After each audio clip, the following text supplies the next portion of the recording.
Hey, photo friends, and welcome back to Photographer Life Check.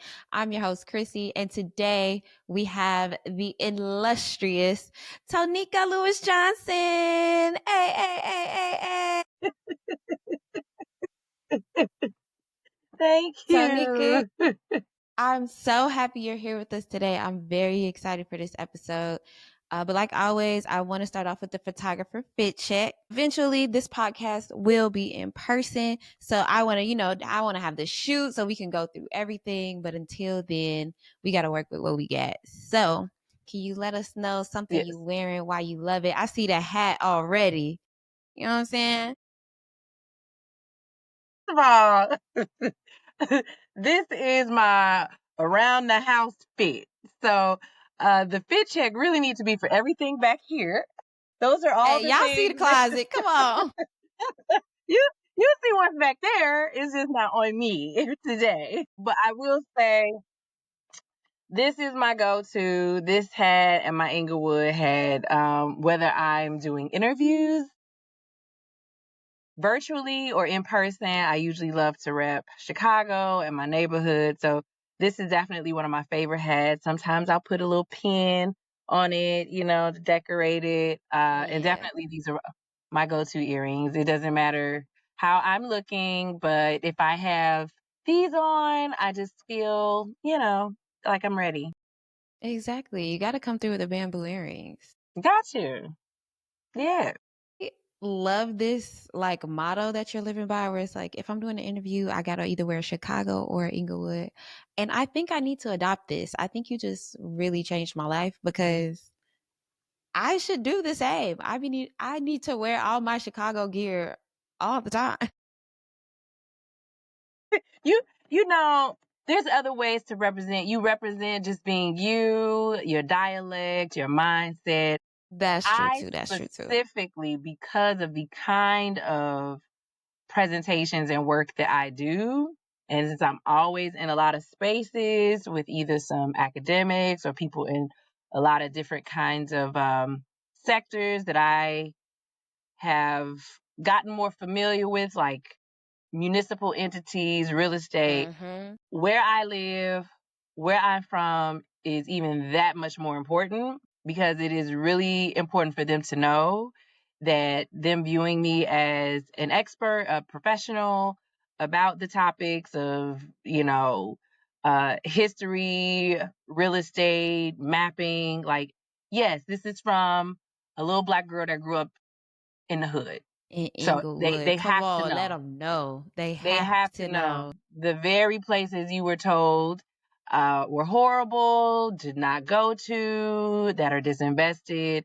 They have to know, yes, I'm on this panel talking to you as a proud representative Exactly. of the And neighborhood. she's the keynote. She's the reason why everybody pulled up today. Please know and listen. She from Inglewood. I know Yeah. that's right. Yeah. So that's actually why I got the tattoo here too.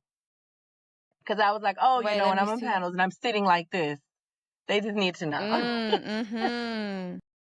They do and do. They did. It really came in handy when I was actually doing a talk in Harvard.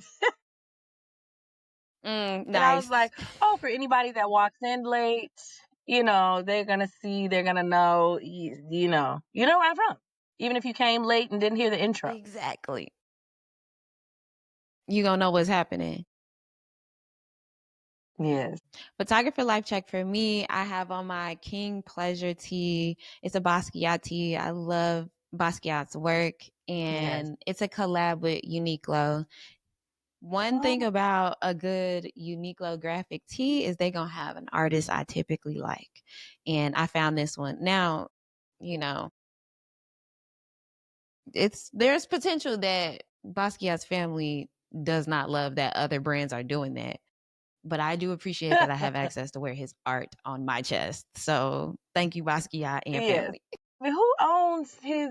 I'm not even going to go down that rabbit hole. That's a whole episode worth of That's a conversation. somebody get to the bottom of that because, ooh. But I did go to his he had a show for maybe like a year long in New York, and I think it stopped in Chicago and LA. And I did get to visit it. That was put on by his family and his estate, and it was absolutely beautiful.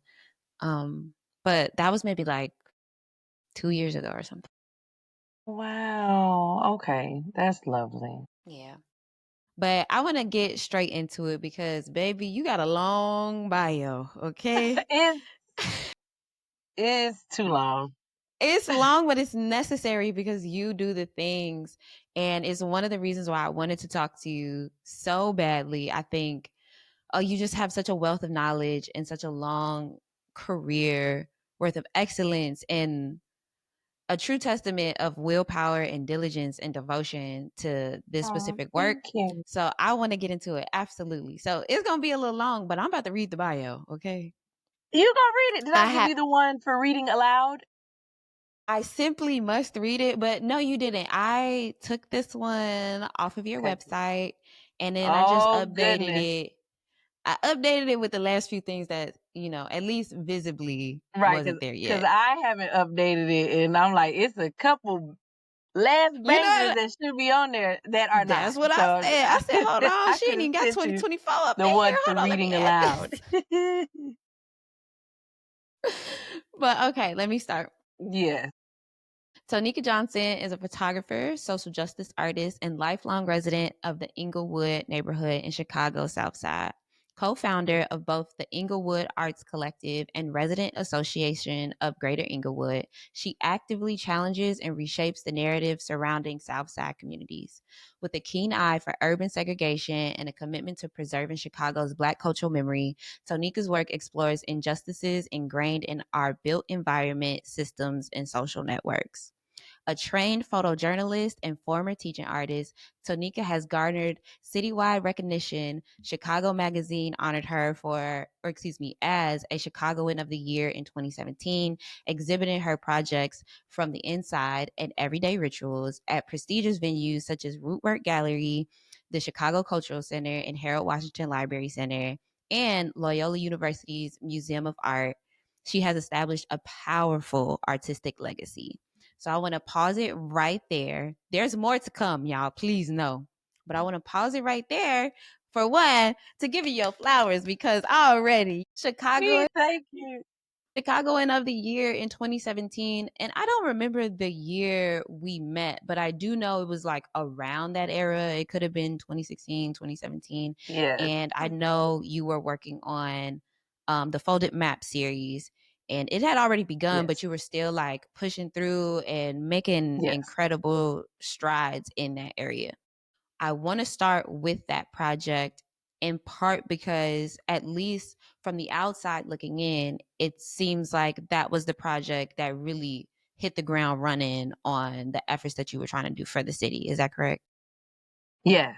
You are completely right. It was the project that introduced me to the larger Chicago public. The couple of projects that I did before that was mostly recognized in my own personal network in Greater Mm-hmm. Englewood. Before the map, yeah, that just kind of took over, which I anticipated that it would be a larger Chicago connection to Mm-hmm. this project. My two previous projects were more specifically South Side focused. So that was kind of the trajectory from the other projects to Folding Map. And that makes sense. So I want to pull it up. If you're tuning in for the first time, we always pull up the work of the artist that we're talking to so y'all can see what we're doing as we're talking about all this incredible work. So let me pull it up while we get to Folded Map, this beautiful project where you talk about block twins and you're connecting the south and north side neighbors, essentially people who are living on the same block but on opposite ends of the city, so we can see the differences and even the commonalities between these types of families, what's going on in these types of neighborhoods. Can you tell us a little bit about Folded Map? So Folded Map is I would call it a beast of a project only because it is multimedia. It was the project that pushed me out of my comfort zone of photography. It is the project that helped me understand the limitations of the medium of photography that I love so dearly. But to tell this story of Chicago's segregation and how it impacts our personal lives today and our personal networks, our relationships, I use Chicago's very unique grid map to do exactly what the project suggests. I folded it so that the two ends of our city would touch each other by way of the residents who live on the same block but 15 miles apart in racially and economically different neighborhoods. And through this project, I brought them together so that they could have a conversation. And those people I call map twins. Now, block twins is actually what the first pair of map twins that I created, Wade and Nanette. Wade is a middle-aged white man from the north side, and Nanette is middle-aged black woman from Englewood. They met each other, and then after knowing each other for a couple years through this project, they expanded Folded Map themselves and created block twins, and they introduced their neighbors to each other. So, Wow. so yes, you are definitely correct in saying block twins, but the people that I brought together for the project, I refer to them as map twins. Okay. And this project was specifically to personalize all of the data that we know about segregation, disinvestment in Chicago, but to really show people that this information is about us and our lives today. This isn't just some information about history. This is about how we operate right now. And so I wanted to use Chicago's grid map to show what segregation looks like today and all of the nuanced ways it appears in our lives that we don't necessarily consider. And so this project was the demonstration of the visualization of Chicago's segregation in a way that I felt would make it more relatable. Because prior to me working on this project, I had known enough about the way in which segregation is reported on and talked about to know that people primarily, or data people, primarily refer to Chicago segregation according to zip codes. And I was like, zip codes is a little tricky because they go across different neighborhoods. It's not really, to Yeah. me, as specific as you could get. And so, and I know why they did it regarding census data. I totally understand that. But I knew that there was another way to look at it through my lived experience.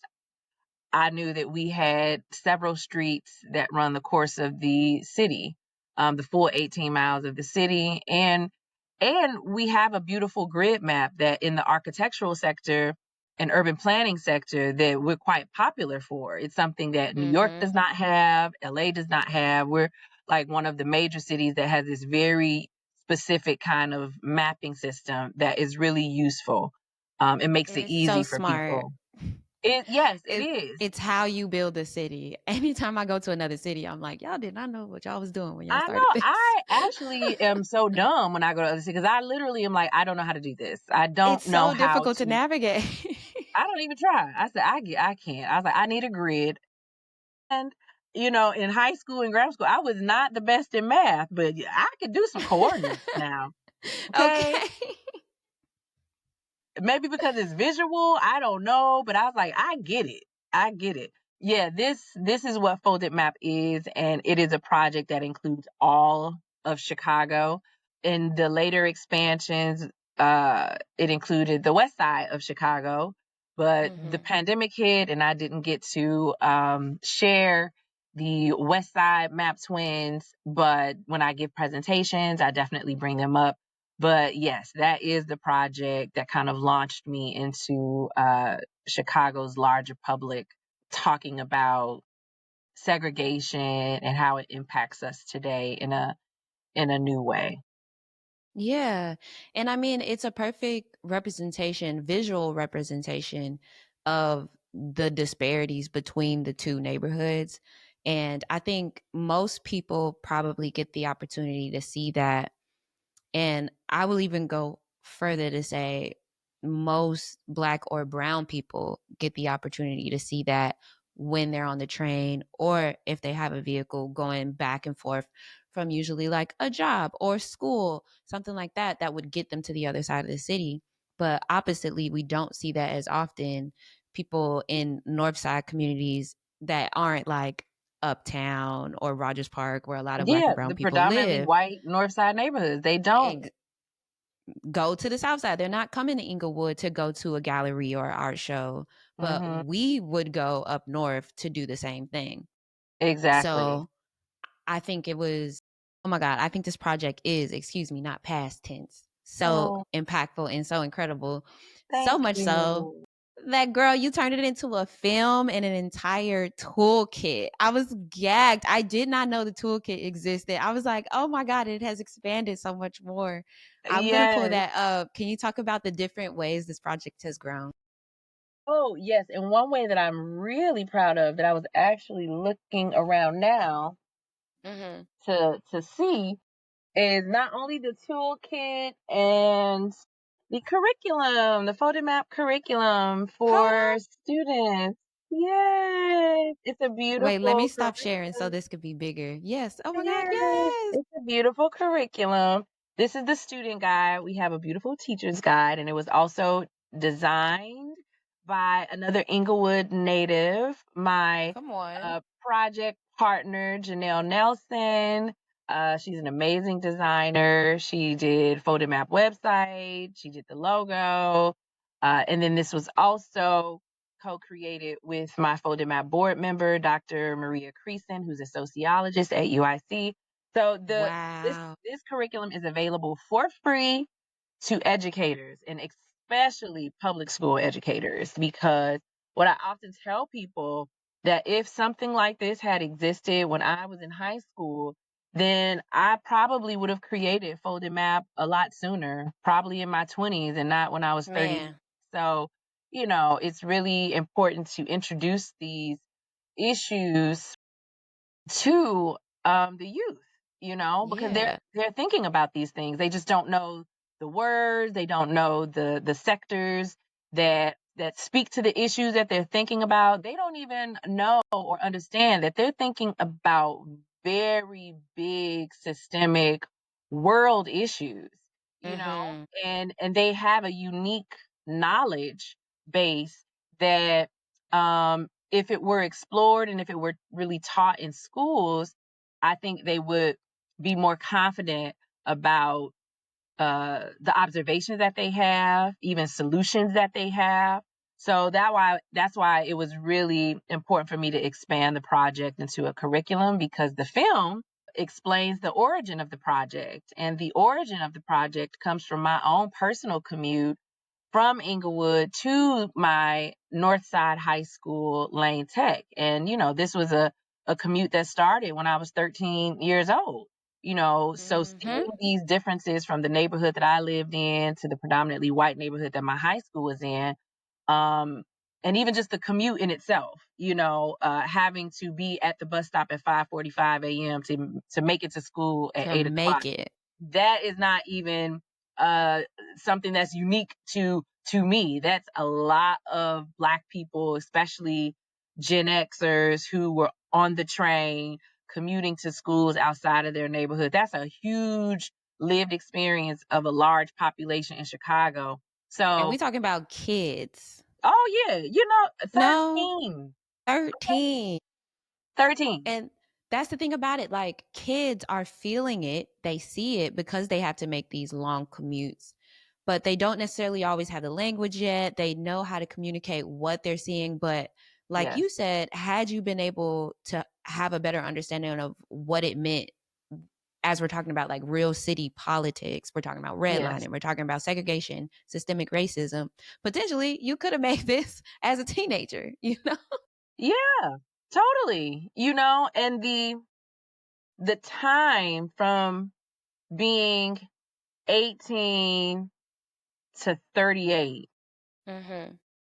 that's time that could have, if things were different, that's time that could have been used to introduce the project earlier, to expand it more, to have more time for all of this to be in existence. Who knows where it would be today had I been able to be introduced to these issues way younger, So the film was a really important part of that. The film is actually the centerpiece of the curriculum because it is a 30-minute animated film that I made at the beginning of the pandemic when obviously everything was getting canceled, in-person events. And so that's when I had to tap into myself and be like, oh, I'm a creative. Like, what am I tripping for? Like, I was worried, like, are people going to engage with my project? It's only been out for 2 years and then the pandemic hit. I was like, girl, it's multimedia. Duh, make a film.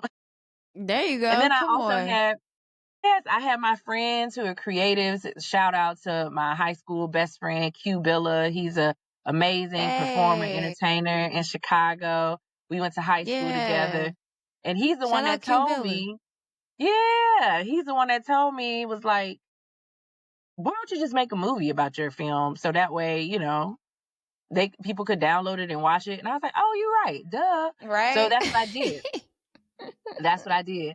And the film is about the origin of the project because what I noticed when I started giving presentations about folded map, when I would present to predominantly Black audiences, it was like we was in church. I was already, speaking to the choir. Everybody was like, yes, yes, that's exactly what, yup, yup, yup. Nobody asked, how did you come up with this? When I would present to predominantly white audiences, that was like the first question they would ask. Interesting. And so that question in and of itself, I had to let them know, and people who followed the project know, that that is a byproduct of segregation. You can't even perceive of how I could have come up with something like this because it is not your lived experience. It is not your lived experience because you have been denied the opportunity to develop a curiosity to know about more sides of the city. But had you been exposed, you would know that it's clear how I came up with this project, but they didn't know. And it was literally Exactly. not a question to insult me. It was genuine curiosity. And to me, I thought that was fascinating because I was like, wow, we knew this. We knew segregation and racism creates these separate lived experiences. But out of that separate lived experiences also is what you think, questions that you even have. It's influenced by what your lived experience is. And them asking me, how did you come up with this project out of sheer curiosity was a byproduct of historic racism. So I was like, that ain't their fault. They literally want to know though, but they don't they don't know that like segregation and racism is actually why you can't even imagine how I know. So Right. I decided to create the film to walk people through how I came to grow up and do this project. And it starts with my grandmother's migration story and her moving from down south to Chicago in Englewood and me growing up in Englewood.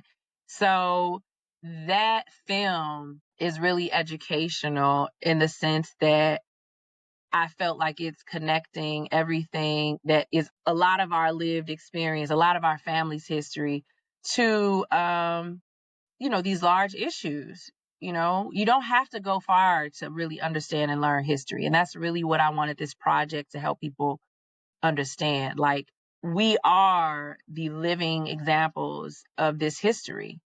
We are the byproduct of it. Our lived experience is built, the foundation of our lived experiences is based on this historic racism and segregation. So we know a lot more than we think we do. We just need the space to be able to talk about it and to connect it to history. Like, I love Martin Luther King. However, that does not have to be the cornerstone of how we get introduced to history and the Black experience. Like, you literally can go ask your grandparents. You can go ask your great aunts. Yeah.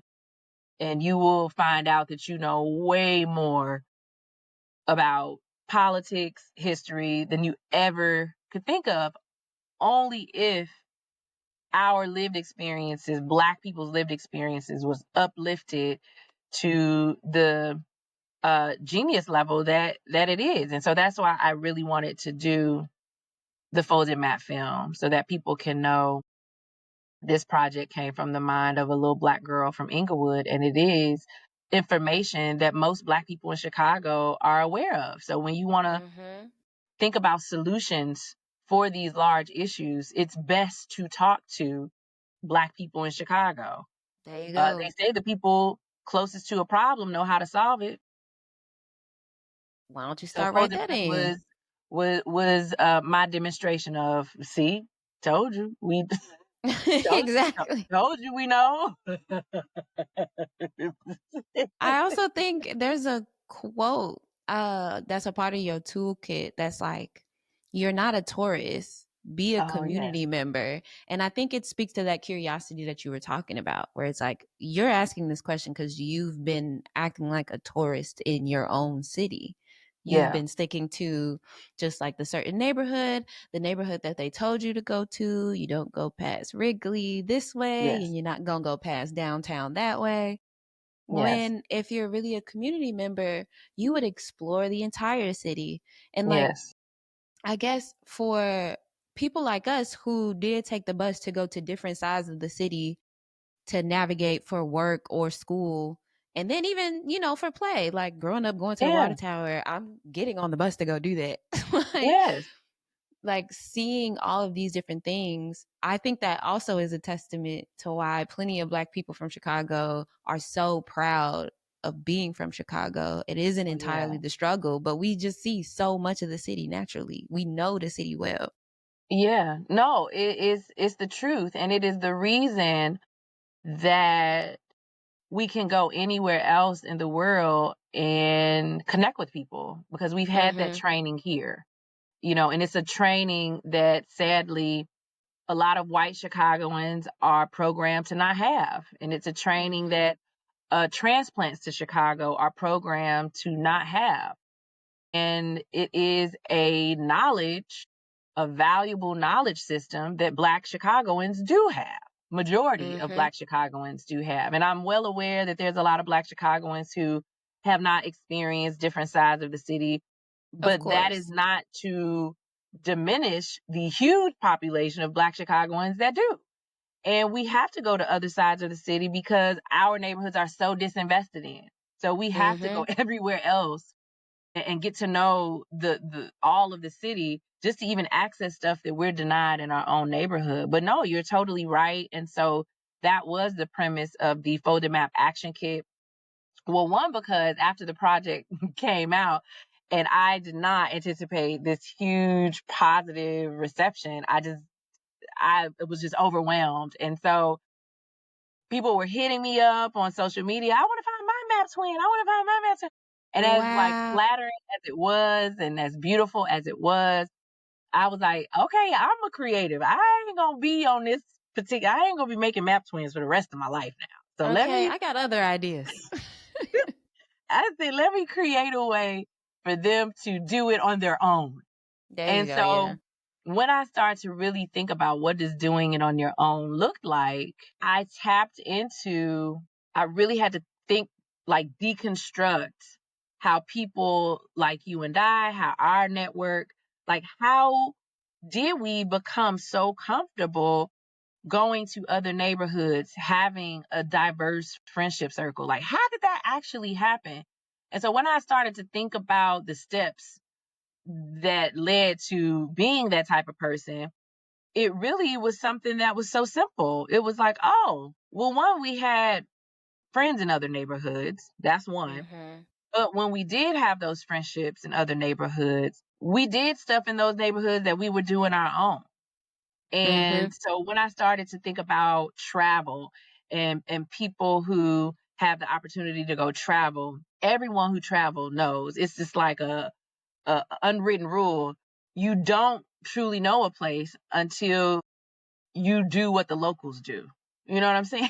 Yeah. Or at least you know where the locals hang out, you know where they go eat. And so Something. I really right? Otherwise, you are a tourist if you just go into where, the places the city has constructed for transplants to come hang out. But if you step outside of that, then Mm-hmm. you're like, okay, now I'm getting to know the real place.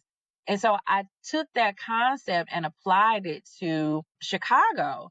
And really the way you can get to, because each neighborhood is like its own little world, so to speak. But if you want to, since segregation worked, which is what I remind people when I do presentations, Mm-hmm. like, look, y'all, they did the thing. They did their big one. Segregation worked. We are divided. If Mm-hmm. you have a diverse friendships group, that means that you disrupted segregation somehow, some way, but that is not the majority of everybody's experience. We are segregated. And as a result, we are programmed to believe certain things about each other's neighborhoods, each other's Yeah. races. And so the only way to interrupt that is to learn yourself. And if you don't know anyone from another neighborhood, then how would you really get to know it? And so I thought about travel again. I was like, oh, yeah, just go run the errands that you would do in your own neighborhood. Then you would really understand what it's like to be a resident in that neighborhood. If you go to the grocery store in another neighborhood, you're gonna see how, it feels. It's Either real way, different. it's very different. And then you'll Mm-hmm. start to understand how some people can get locked in a bubble because its convenience is nice. Yeah. Then you can understand why people get mad that they don't have certain stuff in their neighborhood if you go to the grocery store and everything locked up. So I figure that if I offered people an opportunity to run just a handful of errands in neighborhoods that are racially and economically different than their own, that then you'll start to see in a real way how neighborhoods are treated differently. You'll start to ask the questions why. Mm-hmm. And then, more importantly, for Black neighborhoods, what I really wanted for people who happen to do the action kit that are from Black neighborhoods, I wanted the neighborhoods that they visited to be a reference for what they want to advocate for in their own neighborhood, because we don't have to imagine it. We don't have to say I think this is what I would like. No, it's literally many neighborhoods that have exactly what you want, That you have and you access should be to. able to say, I want that here. Mm-hmm. And There so you go. I figured that if I did the action kit and if people actually found out about it and did it, I was like, then you'd find your own map twin. Because if you go to the grocery store in a neighborhood that I said that is your map twin neighborhood, then you'll find somebody there. Maybe I'll be in the same aisle looking for the same thing. I don't know. So that was Exactly. the idea of the action kit, but it really became a tool that a lot of educational institutions use for freshmen. That's Which was Oh. great because that's the exact group of people who get told all of the most horrible things about this city when they're 18, new to Chicago. Oftentimes, this is the first big city that they've really been in or lived in. And then they get told, Mm-hmm. don't go to half of the city. And that's crazy. So a lot of teachers have also used the action kit as well. So yeah, I'm really proud about that expansion. I love it. It reminded me, I took a Chicago history class in high school. I Ooh, I smarty know, pants. like Okay. I simply had to, but one of the projects we were required to do was to take a train that you don't usually take I love it. and go explore what you find. And Love it. we had a couple prompts and then like a couple list of things that we had to like search for and things. But when I was going through your toolkit, I was like, wow, I'm so grateful I did that, because for me that was the orange line. Like I Yes. knew the green, the red, and the blue really well. I even knew the brown quite a bit. But I was like, oh, I ain't Mhm. never took the orange line nowhere. Let's see. And we had to go with All other the world. classmates that weren't like our friends. And I was so happy to see some of that, because also I was only in high school. So I'm even younger than a college freshman. I don't know, maybe I was like 15. And I'm like, yeah, like it just gave me so much more pride of my city. Like, this is Yes. really my city for real. I can go anywhere and feel comfortable Yes. and walk into any store. And further on that point, I think it's so important that your goal was for people to request and further require for the amenities that other neighborhoods have for our neighborhoods, and Yeah. not to be like, oh, that's where I need to move. I need to Yeah. leave my home, my comfort.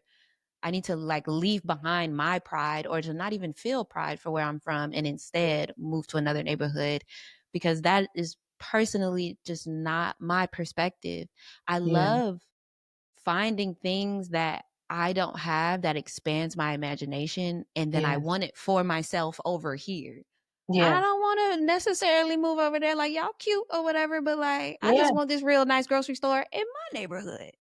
Yeah. And so that's the other part about folded map that, I think for the next few years, I'm probably going to figure out how to share more of this part. But it was really also for people to understand that Northside residents that participated in the folded map project, how they viewed Inglewood when they got to know it.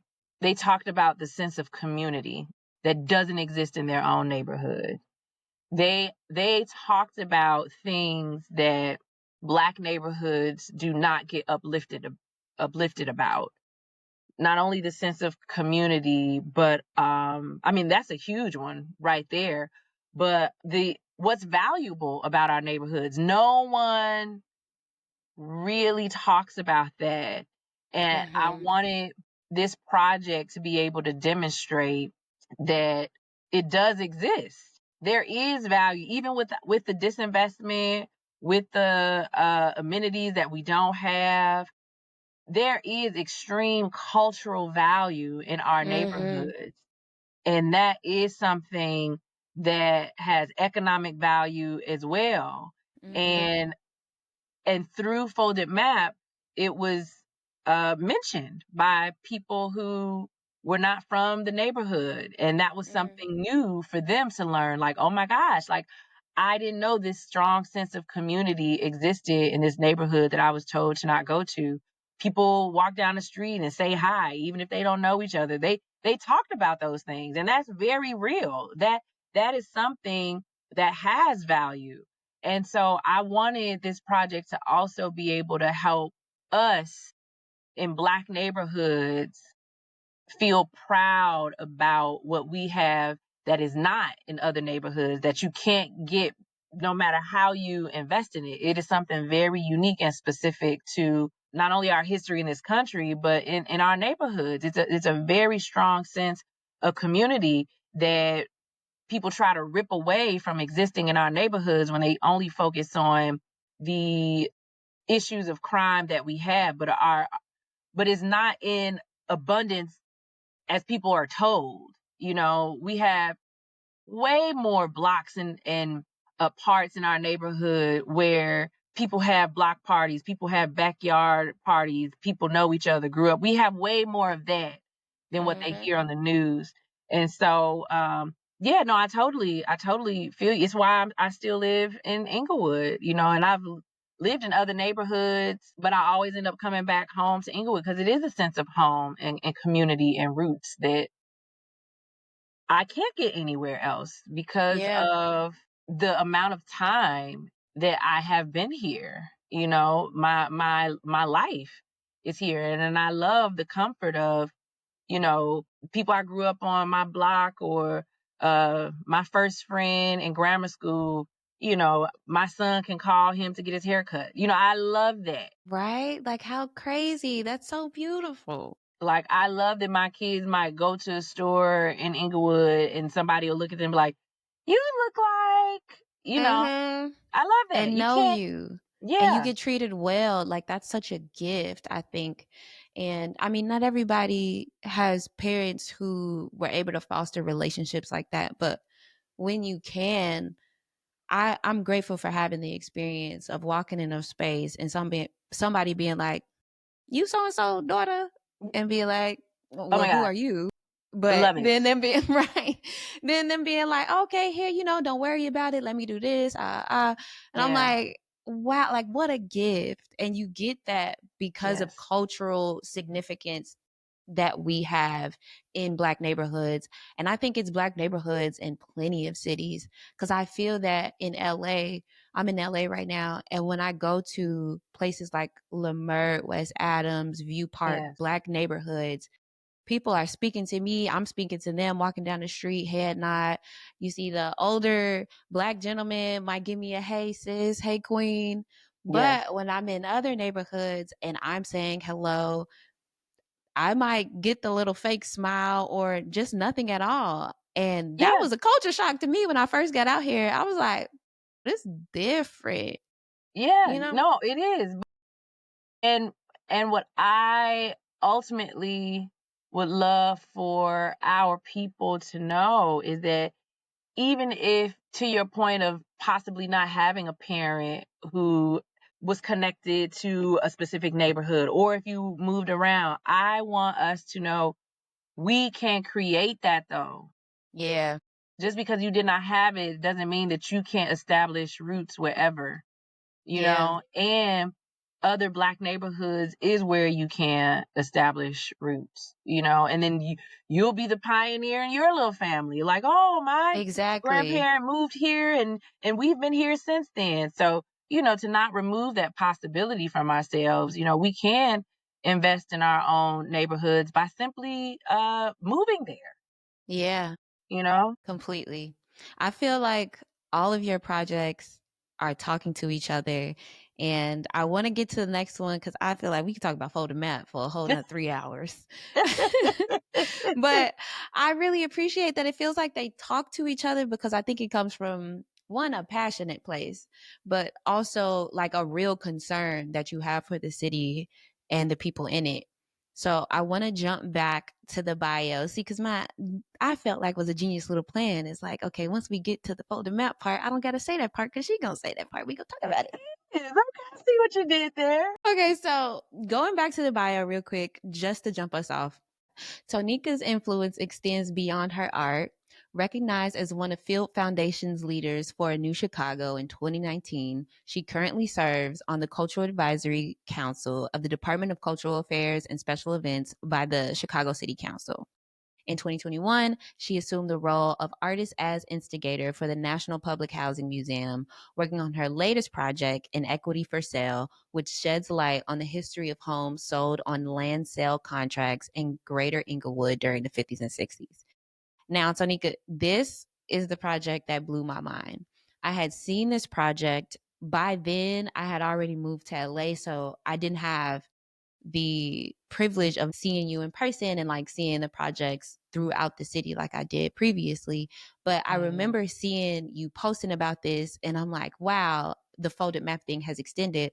But one, you completely expanded my mind because I didn't even know National Public Housing Museum existed. And I was like, what is an artist as instigator? Like, I need to do some more They're research on this. innovators too, because I was their first. I was like Wow. their second. I was their second one, and the National Public Housing Museum was still a concept. They were fundraising Mm, for the actual museum, so you wasn't too far off from. Yeah, okay. Because I was like, I didn't your even know they finger was was on the doing pulse. this. Your finger was on the pulse. Yeah. Okay, cool. So I'm gonna pull this up and I would love for you to give us the rundown of this project. I think it is absolutely phenomenal. Oh, thank you. Mm-hmm. So yes, Inequity for Sale was the next big project that I did after Folded Map using the built environment, because I did a couple projects after Folded Map, but they were more storytelling, documenting. Belonging is one of them. Don't Go, which is now a book, was another one of them. But this one was a project about the built environment and how racism is baked into real estate and our neighborhoods. And so this project was me helping people understand how the very homes in Black neighborhoods that are deteriorating, that have been torn down and turned into vacant lots, those are the very homes that Black people were denied to own. And had we owned them, our neighborhoods would look different. And so I wanted to help people understand that the neighborhood that I was referring to in Folded Map, which is my home neighborhood of Englewood, because all of the Southside Map twins, they were from Englewood, and that was intentional. The next project, Inequity for Sale, I wanted a project to help explain how this neighborhood is so different, how it became so different from the North Side neighborhoods and Folded Map. And so in order to do that, you have to go back to history, unless you just are comfortable believing that the neighborhood only looks this way because people are poor and it's violent. If you choose to believe that, one, that's inaccurate. It's not it's not a fact. But two, you are yourself buying into the lie. And the lie is Black people were denied the opportunity to own homes. And they were sold homes on a land sale contract. And that is something that we don't get taught. And this did not just happen in Chicago, but Chicago was the city that really helped the rest of the country, sadly, learn how to be racist through real estate, which is why our segregation is so legacy. And so I created landmarkers for just 13 of the 600 plus homes in Greater Englewood that were denied ownership to Black people who thought they were homeowners. So this project was to educate people about what a land sale contract is, to educate them that this is why our neighborhoods have low home ownership rate. It's not because, people can't become homeowners. No, it's because we were kept out of home ownership, and this is how. And then the project also helps explain how the entire west side of Chicago was devastated by this. So everything that we say about the west side, that, even Black people, we joke about, it's a history behind that. The entire west side was denied home ownership. The only neighborhoods on the south side that had this was Greater Englewood and a little bit of Roseland. But of course not a Chatham, of course not an Auburn Gresham, because those neighborhoods, you could tell just by the maintenance of the home, the fact that there isn't a lot of vacant lots, you can tell, these people have been homeowners for a long time. And that is the truth of Chatham and Auburn Gresham. Yeah. Something different happened in a Roseland and Inglewood, but it's the same thing that happened on the entire west side. And so this was an important part of Chicago's history that we needed to know, that could help people understand, why do you hear about Lawndale and Inglewood on the news so much? You cannot allow yourself to believe that, it's just gun violence. No, no, no. That is the consequence of denying people the right who wanted to be homeowners, denying them the right to own it. And then not only denying them, but lying to them, saying that they did own it. And then for them to find out that they don't and get evicted. And then you do it all over to another family. And then for them to not earn any equity. It was basically, a land sale contract is like a car loan, where soon as you get that contract, you are responsible for that car. It don't matter if you get in an accident. It don't matter. You got to pay for everything, but you don't own it. Right. And then a car, it doesn't appreciate in value. And that's the same thing as a land sale contract. You do not earn any equity in this home as you're paying rent for it. And by When the you time you own it, think you you're paying potentially lost. mortgage. Yeah. Because it's not a mortgage, because a mortgage would suggest you're the owner. Exactly. Yeah, so I just felt like this was an important part of history that didn't need to just exist in the amazing report that all of this information was in. And I wanted to help people understand and get connected to this history in a contemporary way. And so that was Inequity for Sale. It was really important for me to be able to not only create the landmarkers, but to just make this information even more accessible to people who are interested.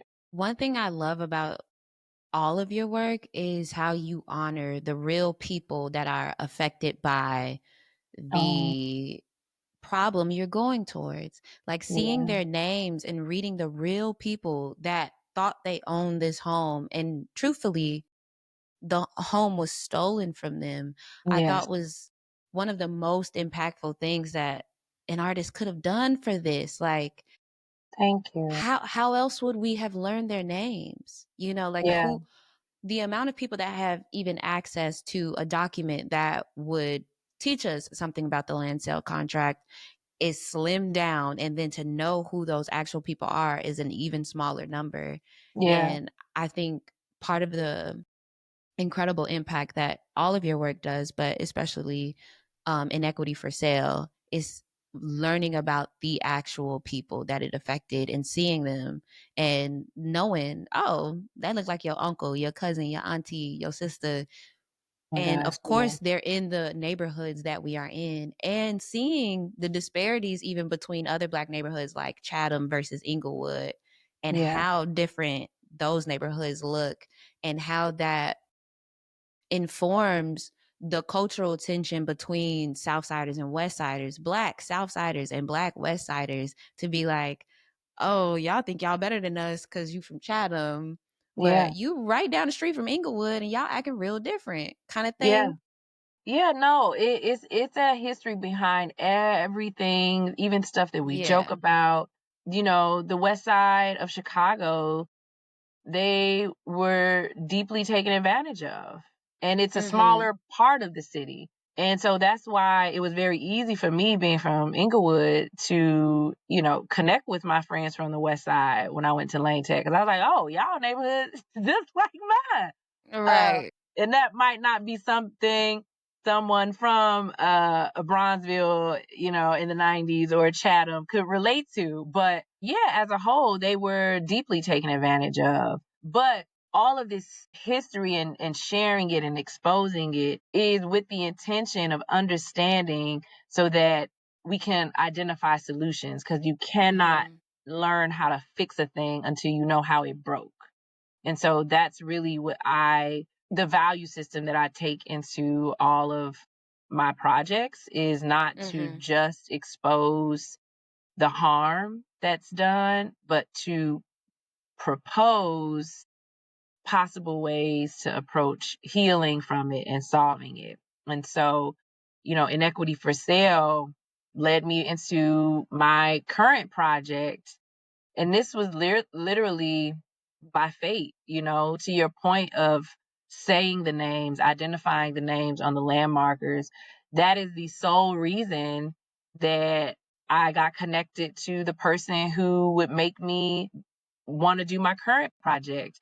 I met the child of someone Mm. who was the child of of a couple that I included on my landmarkers. And his name is Mr. Walls, and he's like 70 years old.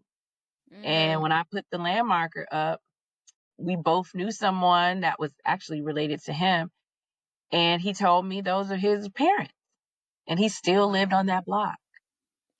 And Wow. so when Mr. Walls told me about what the report couldn't capture, which was how long his parents took to pay off the land sale contract, Mm. because he did grow up in that home that I put the landmark in front of. And it took his parents like 18 years to pay to become owners of that home. And then they sold it and purchased the house across the street that he lives in today. Okay. But when Mr. Walls told me that, you know, the house he lives in, it needs a lot of repairs, and he's grateful that his parents gifted him this home, but he can't afford to keep it up. And he can't afford to Mm-hmm. keep it up because the neighborhood has been devalued.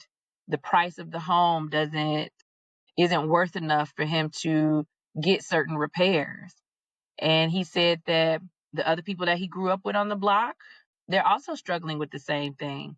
So I'm like, other people you grew up with. So that means this a whole block full of people that could be my grandparents. oh.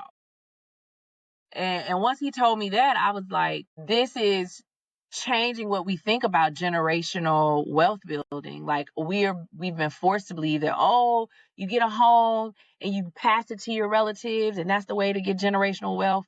Well, what happens when that home is in a disinvested Black neighborhood and the family couldn't afford to upkeep it, and now you're being gifted something that you don't want, or that is going to drain you of even more money. Yeah, So exactly. the real Let's get into issue, it. yeah. So I was like, it's a lie. Home ownership is not the way Black people have generated any kind of wealth because of all of these reasons. And it isn't a wealth building tool if you are passing on homes that need so much maintenance.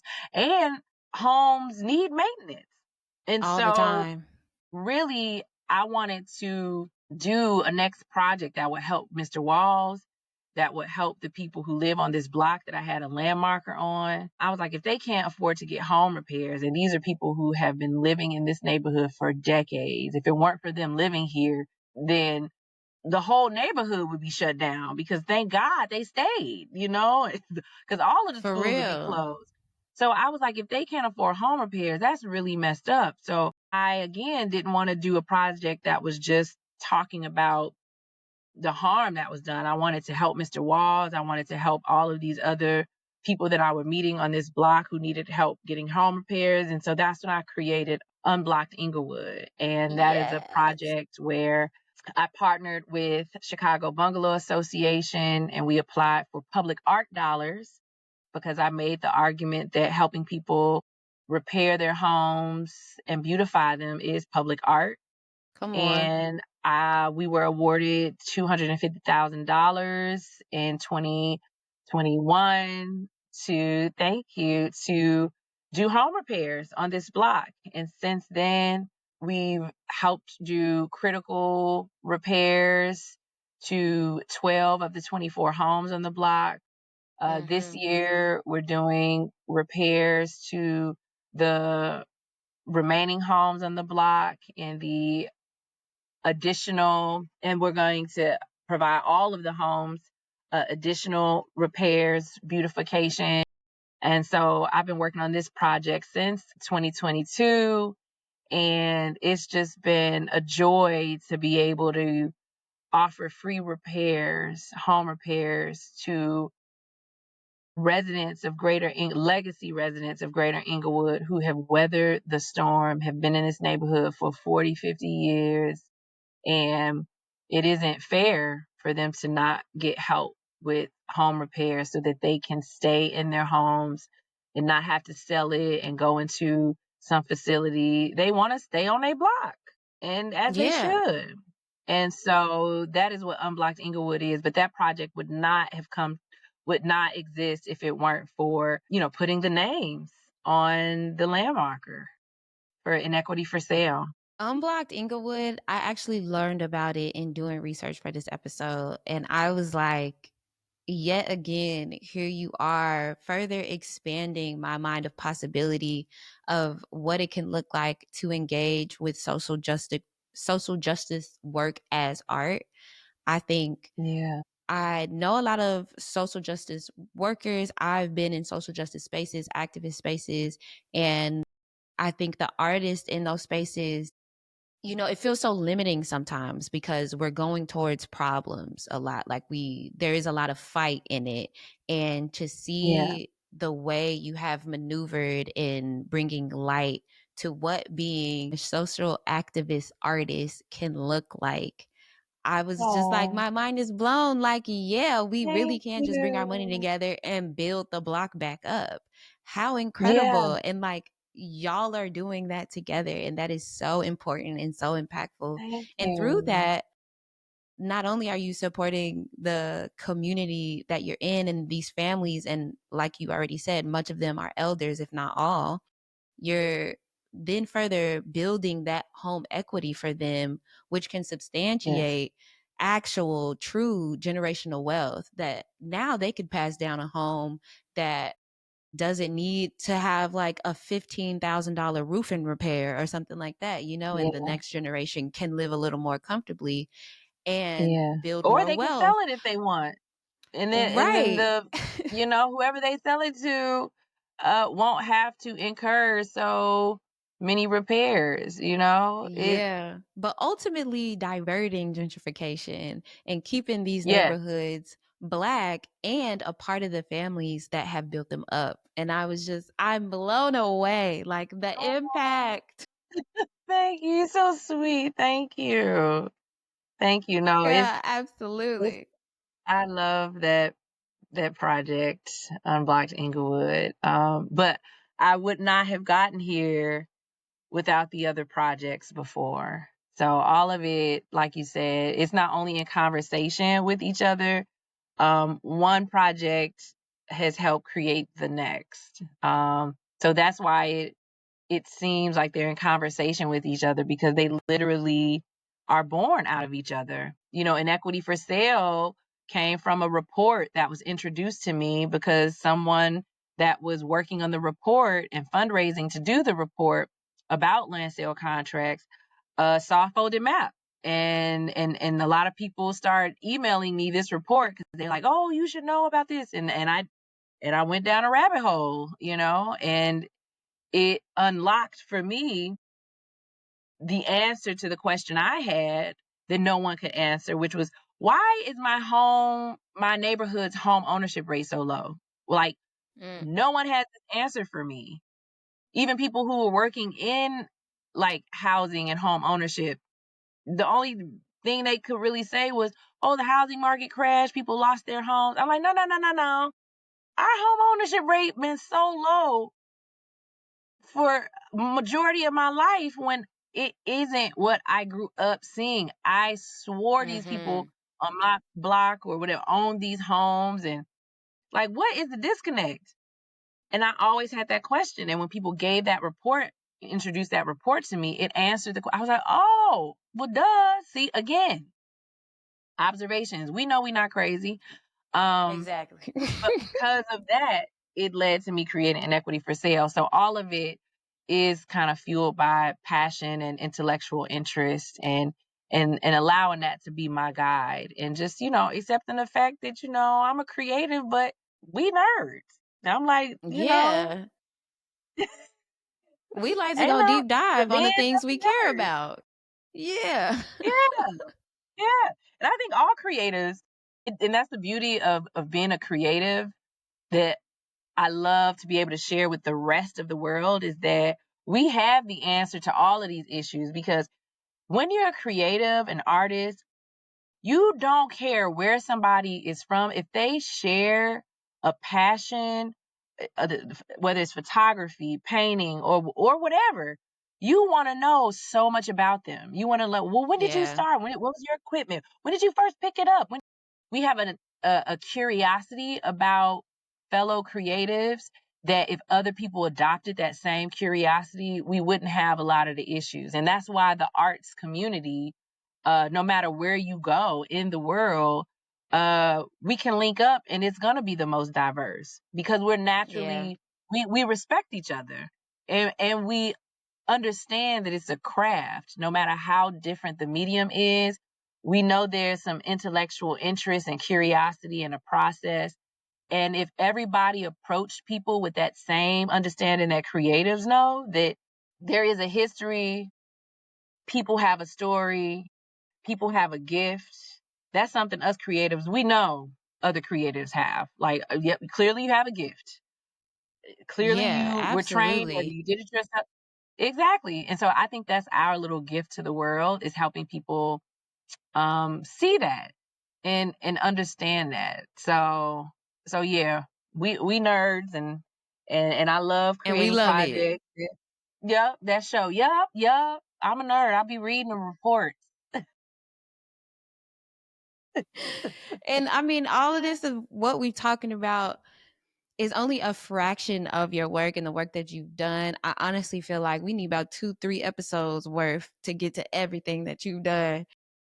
So I want to Thank shift you. quickly to the Gordon Parks Foundation fellowship that you did in 2024. alongside some of my other favorite artists of all time. I think Gordon Parks Foundation really knows how to pick them, and they chose perfectly with you. But I wanted to bring this up in particular because I am wondering if you have any tips or suggestions for other artists who are doing similar work as you. What types of programs or development or even jobs should they be looking for to find their avenues? On one hand, I do believe a lot of this is purpose driven, like how you said, it's kind of almost like happenstance where it's like I've just was like investing all my time into this thing and someone happened to be like, hey, here's this report, what do you think about it, Yes. and here's your next project. But you've Yes. held a lot of jobs, you've held a lot of positions, and you found a Yes. lot of avenues for yourself. So if you have anything, especially if it's particular to Chicago artists, that you can let people Yeah. in on how to navigate. Yeah. Well, I'm a firm believer in if you are fortunate enough to have a passion, to pursue it. And when I mean pursue it, I don't mean one aspect of it, like challenge yourself. My original artistic passion and interest was poetry and writing. Like that, me pursuing poetry and writing and having parents that supported it and that had friends who introduced me to programs that I eventually got involved in because they knew I liked to write poetry. Mm-hmm. Me getting in a poetry and a writing program is what introduced me to photography. And then that took over. It took over to the point that the program was like, okay, you know, you still got to write. You can't just be taking pictures now. I was like, but there's poetry in the photo. Anyways. And Exactly. then, yeah, then I loved both. And when I was trying to decide, oh my God, what do I go to school for? What should I do? My mentor, who was a photojournalist, was like, you know, you don't need a degree to prove to people you're a good photographer, but you need a degree to prove to people that you know how to write, that you've been trained on how to be a journalist. So go to Mm-hmm. school for journalism and then just take photography classes. And that's exactly what I did. And then after college, after 9/11, I could not find a job. No one really could, especially in my age group, couldn't Right. find a job. But I always had an interest in business. You know, just the idea of like how to have a really good quality business, marketing, branding, how perceptions of what you think of people in neighborhoods, how it contributes to a business success or what people were denied. I knew that it didn't make sense to other people. Like, this girl interested in business, but I knew why I was. But I decided, well, Mm-hmm. I'm gonna go give it my MBA. And now, granted, it There was you at a go. school that was not known for MBAs. It was at a school that was known for being a great teaching college. But I was like, I have to satisfy this. I have to scratch this itch. I'm gonna Mm-hmm. go uh, and then after that, I knew that I wanted to work in nonprofit because I was like, you know, I still love writing and I love community. Like, where would that be the best fit? And it was me pursuing a career in grant writing at nonprofits. And all of that to say, each one of those decisions was fueled by me understanding my passion and wanting to learn more about what I was interested in, even if I did not have any experience in it. I was like, I have curiosity, and I've Yeah. learned to trust my own interest and curiosity because if I pursue something I'm like deeply interested in or curious about, I know I'm not going to be horrible at it. I know I'm going to try, and Exactly. I know I'm going to be interested in it. And then when I got interested in exposed to nonprofits, I was like, okay, actually, I like the program side. I want to be a teaching artist. I did that. Mm-hmm.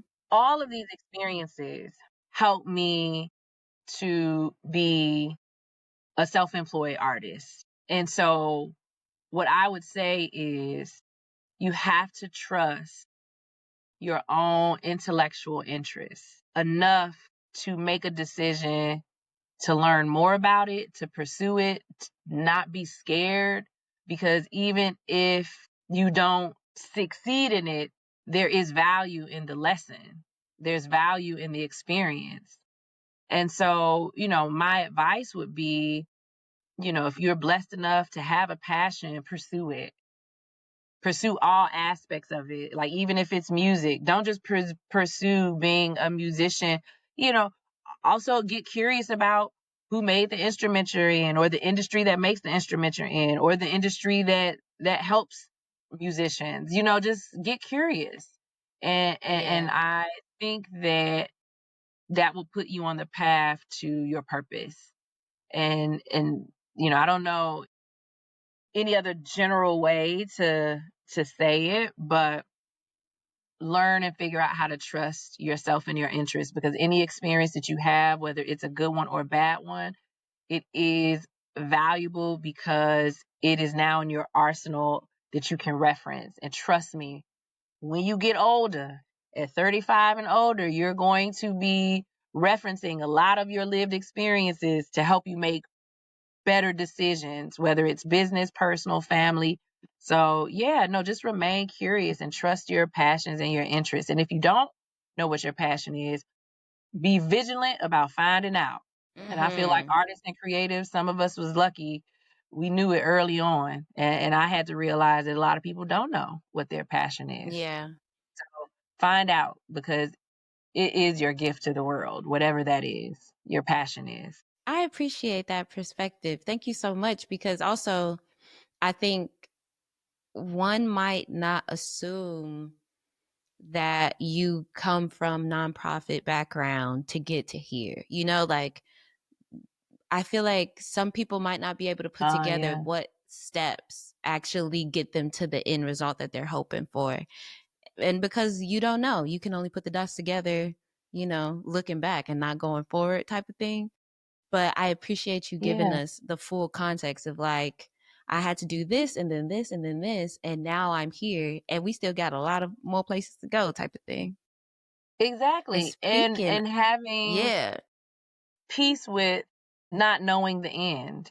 Or sometimes that's all you know. You're like, I know this is where I want to get to, you know? right, Um, but that's the whole puzzle of life, is like some parts will be really clear, some interests will be really clear, and other parts gonna be fuzzy. You might not have all of the pieces yet, but to not put pressure on yourself to have it all figured out. Just don't. That would be my advice to anyone younger than myself, is do not put pressure on yourself to have it all figured out, because the fun and the journey and the knowledge building comes from figuring it all out. That's where the real knowledge comes from, is trying stuff, making mistakes, figuring it out. Because trust me, when you get to 40 years old, you're going to have your own encyclopedia of information, and you're not going to have to ask people for much. And then if you do have to ask questions, you're going to know exactly who you need to ask. It's not going to be difficult to right, figure out. And so your job, up until I feel you're 40 years old, is to be collecting as much information about yourself, as many experiences, to pursue interests and to pursue goals, because it will come a point where it all makes sense. It will yeah. happen. Come on, oh word! I felt like you just was preaching a little bit. That felt good. I'm like, yes, the light will reveal itself. Yes, yes. Sometimes you just a little tunnel and you just gotta You chase a know, little light. just gotta get there. Just keep chasing it. Just keep chasing it.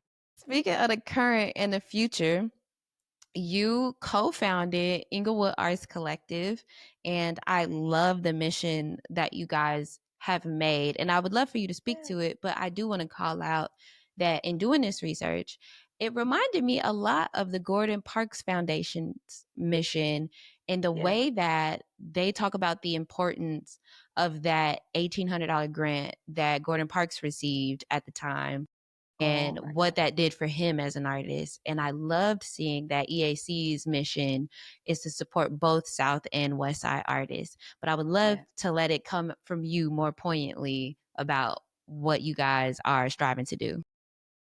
Oh my gosh. Yeah. So Inglewood Arts Collective, that's my art family. And we really came together just to challenge the narrative of what people thought about our neighborhood. Before we figured out what specifically we wanted to do, we knew there was power in people knowing it's 10 artists of different mediums that all come from this neighborhood.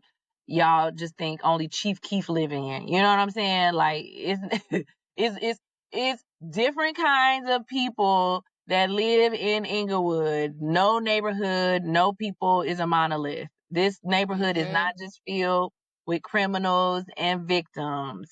There's other lived experiences. There are the experiences of the weirdo art kids. Yes, we exist in this neighborhood, and it's a lot of us, actually.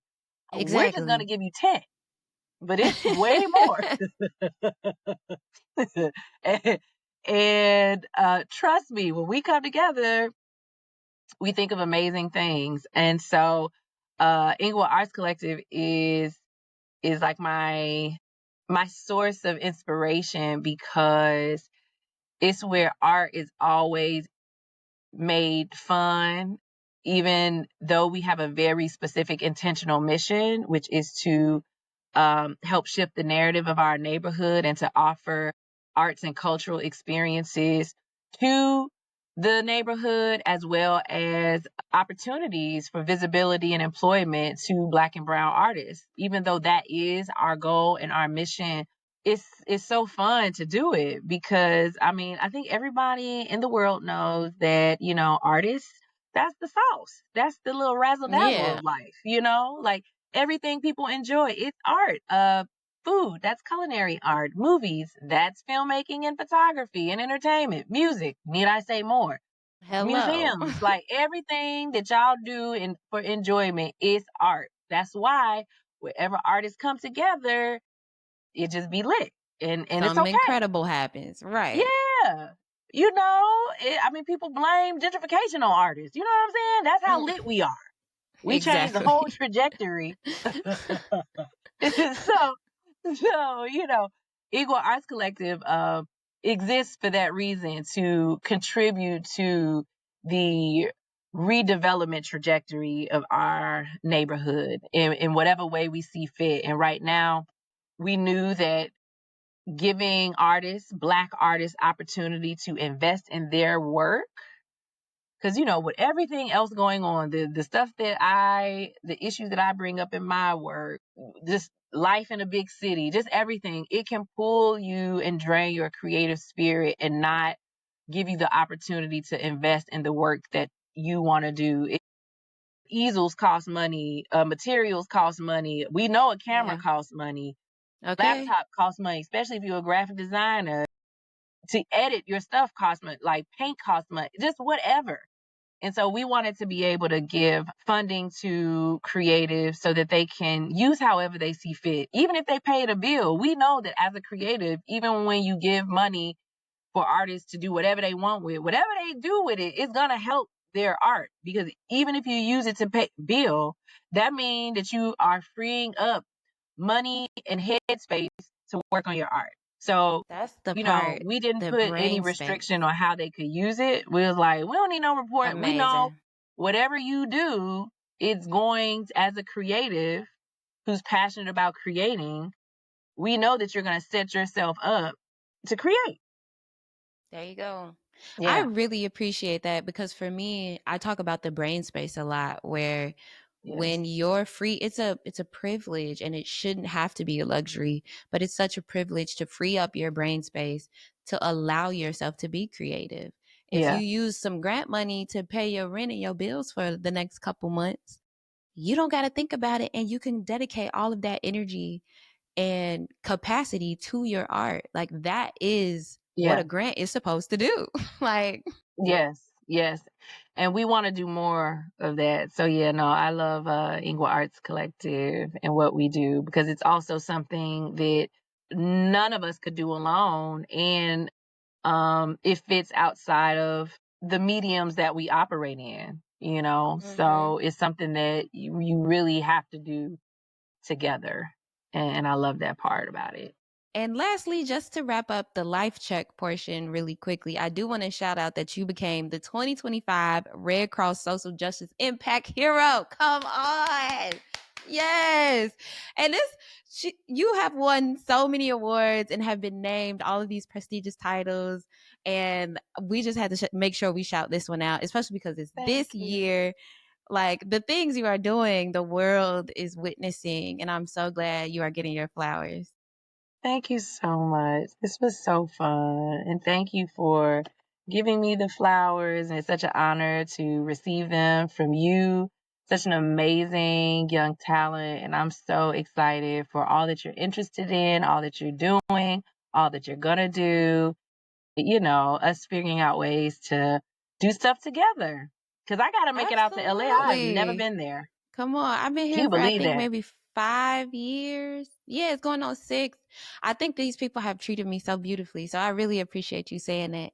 This feels like a Yeah. good place to take a little break. So we'll be right back. This episode is brought to you by Art House, the first Black-owned film lab in the city of Los Angeles. Art House specializes in C41, black and white, E6, and ECN2 processing for 35mm and medium format film, using a custom-built cinema scanner to deliver stunning movie quality stills. Pick up or drop off a roll at their new location in Chinatown and check them out at arthousefilmlab.com or at arthousefilmlab on IG. And tell them we sent you.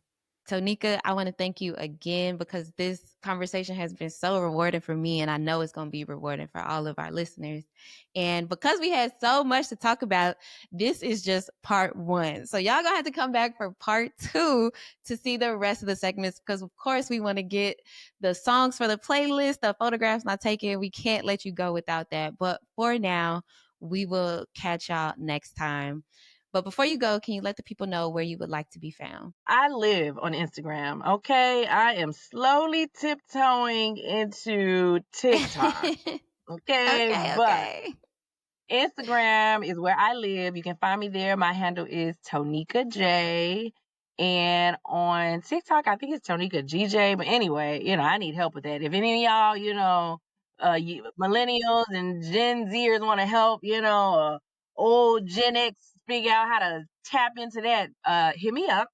But also you can find me on Facebook. You know, I still am on there, you know, for some of the older family members to let them know what I do. And that is Tonika Lewis Johnson. But yes, the best way to get at me is Instagram. And then also my website, Okay, beautiful. TonikaJohnson.com or TonikaJ.com. Beautiful.